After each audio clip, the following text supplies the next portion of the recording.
নমস্কাৰ ষষ্ঠ শ্ৰেণীৰ ছাত্ৰ ছাত্ৰীসকল, তোমালোকৰ দেৱবাণী সংস্কৃতৰ নৱম পাঠ সুভাষিতানি বিষয়ে আলোচনা কৰিম। তোমালোকে গোটেই সুভাষিতখিনি প্ৰথমৰ শেষলৈকে মনোযোগেৰে শুনিবা। ইয়াৰ মূল ভাৱ হৈছে এই পাঠটিত সমাজ আৰু জীৱনৰ বাবে অতি প্ৰয়োজনীয় 6টা অমূল্য নীতিশ্লোক দিয়া হৈছে। ইয়াৰ জৰিয়তে আমি শিকিব পাৰোঁ যে প্ৰতিটো বস্তু বা ব্যক্তিৰে নিজা উপযোগিতা আছে। গুণী মানুহ সদায় নম্ৰ হয়। বিদ্যা অৰ্জন কৰিবলৈ সুখ ত্যাগ কৰিব লাগে। সংস্কৃত ভাষাৰ গুৰুত্ব অসীম আৰু বিদ্যা ধন সকলো ধনতকৈ শ্ৰেষ্ঠ।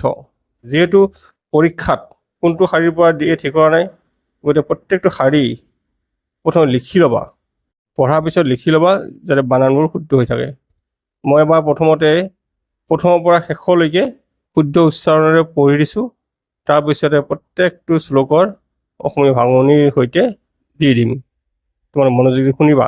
তাৰ আগতে যিসকল ছাত্ৰ ছাত্ৰীয়ে নতুন নাচা এই চেনেলটো ছাবস্ক্ৰাইব কৰিবলৈ নাপাহৰিবা, কাৰণ তেতিয়াহে তোমালোকে ইয়াৰ প্ৰশ্ন উত্তৰখিনি সোনকাল পাবলৈ সক্ষম হ'বা। নৱম পাঠ সুভাষিতানি।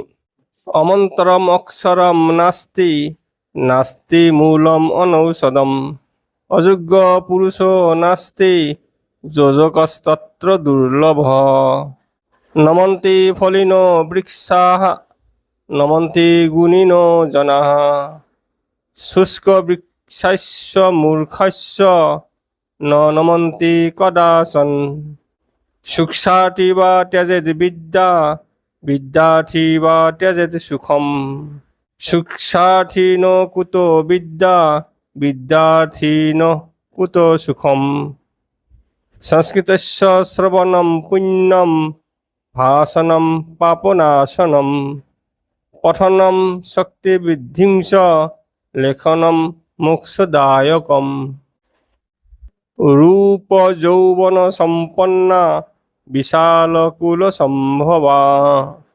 বিদ্যাহীনা ন শোভন্তে হংস মধ্যেব কো যথা ন চোৰহাৰ্যম ন চোৰাজহাৰ্যম ন ভাতৃভাৰ্যম ন ভাৰকাৰী ব্যয়ে কৃতে বৰ্ধত এব নিত্যম বিদ্যাধনম সৰ্বধন প্ৰধানম।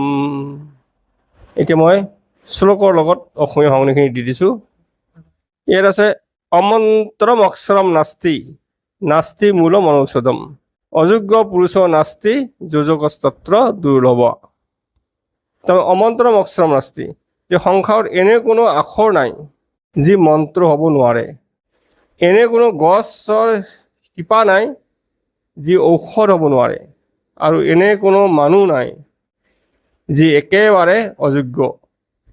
কেৱল এইবোৰক সঠিকভাৱে ব্যৱহাৰ কৰিব জনা মানুহৰহে অভাৱ।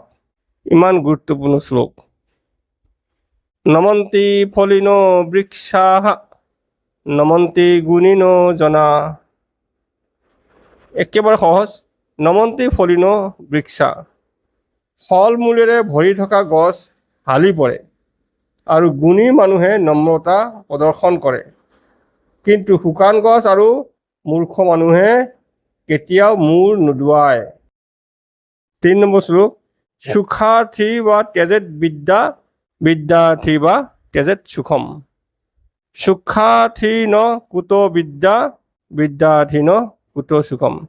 ইয়াত কৈছে যি সুখ বিচাৰে তেওঁ বিদ্যা ত্যাগ কৰিব লাগে, আৰু যি বিদ্যা বিচাৰে তেওঁ সুখ ত্যাগ কৰিব লাগে। কাৰণ সুখ বিচৰাজনে কেতিয়াও বিদ্যা লাভ কৰিব নোৱাৰে, আৰু বিদ্যা বিচৰাজনে কেতিয়াও সুখ লাভ কৰিব নোৱাৰে। 4 নম্বৰ শ্লোক। সংস্কৃতস্য শ্ৰৱণম পুণ্যম ভাষণম পাপনাশনম। কিমান গুৰুত্বপূৰ্ণ শ্লোক, যে সংস্কৃতস্য শ্ৰৱণম পুণ্যম, মানে সংস্কৃত শ্ৰৱণ কৰিলেই বা শুনিলেই পুণ্য হয়। ভাষণম পাপনাশনম, মানে ক'লে পাপ নাশ হয়। পঠনম শক্তি বৃদ্ধিম চ, পঢ়িলে শক্তি বৃদ্ধি হয়।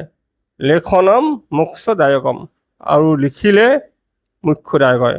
যদি আমি একেলগত ক'ব বিচাৰোঁ, তেনে সংস্কৃত ভাষা শ্ৰৱণ কৰিলে পুণ্য লাভ হয়, ক'লে পাপ নাশ হয়, পঢ়িলে শক্তি বৃদ্ধি হয়, আৰু লিখিলে মুখ্য লাভ হয়। 5 নম্বৰ শ্লোক, ৰূপ যৌৱন সম্পন্না বিশাল কুল সম্ভৱা বিদ্যাহীনা নশোভন্তে হংস মধ্যে বকো যথা। ইয়াত কি হৈছে, ৰূপ আৰু যৌৱনে পৰিপূৰ্ণ হৈ ডাঙৰ বংশত জন্মগ্ৰহণ কৰিলেও বিদ্যা নথকা মানুহে সমাজত শোভা নাপায়, যিদৰে হাঁহৰ মাজত বগলীয়ে শোভা নাপায়। 6 নম্বৰ, নচোৰহাৰ্যম নচৰাজহাৰ্যম ন ভাতৃভাজ্যম নচভাৰকাৰী ব্যয়ে কৃতে বৰ্ধত এব নিত্যম বিদ্যাধনম সৰ্বধন প্ৰধানম। ইয়াত কৈছে, বিদ্যা এনে এক ধন যাক চোৰে চুৰ কৰিব নোৱাৰে, ৰজাই কাঢ়ি নিব নোৱাৰে, ভায়েকৰ মাজত ভগাব নোৱাৰে আৰু ই গধুৰো নহয়। বিদ্যা যিমান দান কৰা যায় সিমান বাঢ়িহে গৈ থাকে, সেয়ে বিদ্যাধন সকলো ধনতকৈ শ্ৰেষ্ঠ। এই শ্লোকখিনি দিয়াৰ পিছত তোমালোকক কেনেকুৱা লাগিল কমেণ্টত জনাবলৈ নাপাহৰিবা। আৰু ইয়াৰ পিছতেই মই ইয়াৰ প্ৰশ্নোত্তৰখিনি দি দিম, তাৰ কাৰণে নতুন অহাখিনি ছাবস্ক্ৰাইব কৰিবলৈ নাপাহৰিবা। নমো নমঃ।